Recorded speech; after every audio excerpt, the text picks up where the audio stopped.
You know what's weird? Zombies.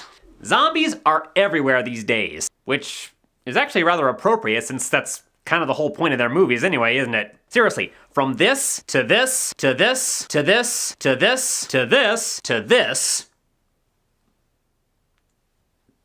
Sort of. You can't throw a stick without hitting some zombie-related property. And of course, everybody knows the drill by now. They shamble around, overwhelming people with sheer numbers, looking to feast on the flesh of any hapless bystander who happens to not get away fast enough. Why is that exactly?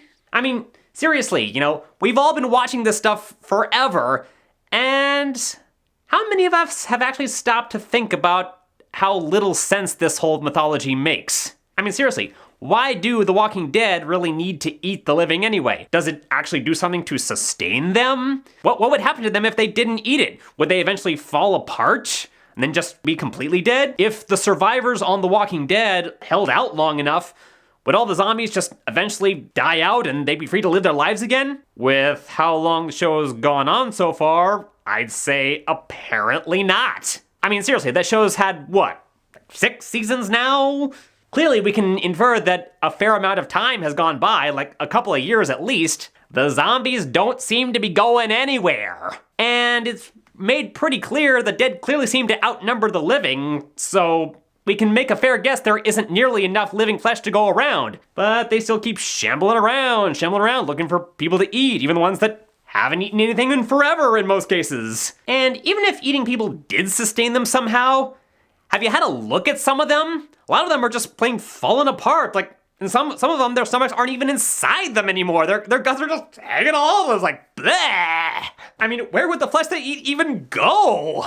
Near as I can figure, I guess we're probably in Curse of the Black Pearl territory or something, where they're driven to eat, but it doesn't do anything for them, but they're still hungry, so they're still driven to eat, but they're still hungry, so they're still driven to eat. Man, it's a good thing those things can't think or feel or anything. They'd really be hating life, or afterlife as the case may be. Now, granted, this is hardly the only version of zombie lore out there. There's this other version that says that instead of trying to eat flesh, zombies want to eat brains, which has made a little comeback in recent years thanks to a little project on the CW.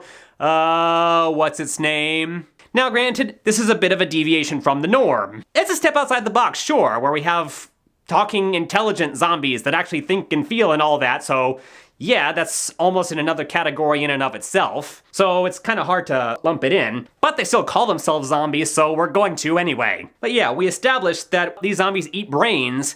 It gives them personality traits of the dead person and visions through the person's eyes. Clearly, this is much more in the supernatural camp, even though the characters keep trying to treat it scientifically and run experiments to figure out how the whole thing works and all that. So, yeah. But at least this show's covered its bases. It clearly establishes why the zombies need to eat brains and what happens to them if they don't. We established that eating brains means the difference between, "Hi, I'm a zombie, how are you today?" and brains. I don't know, just saying, maybe these other zombie properties could take a cue from this or something.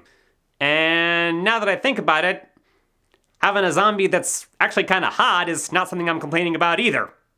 Well, I could keep talking about this until we're all undead, but I really gotta be moving along here, so I think I'll see y'all next time. I hope.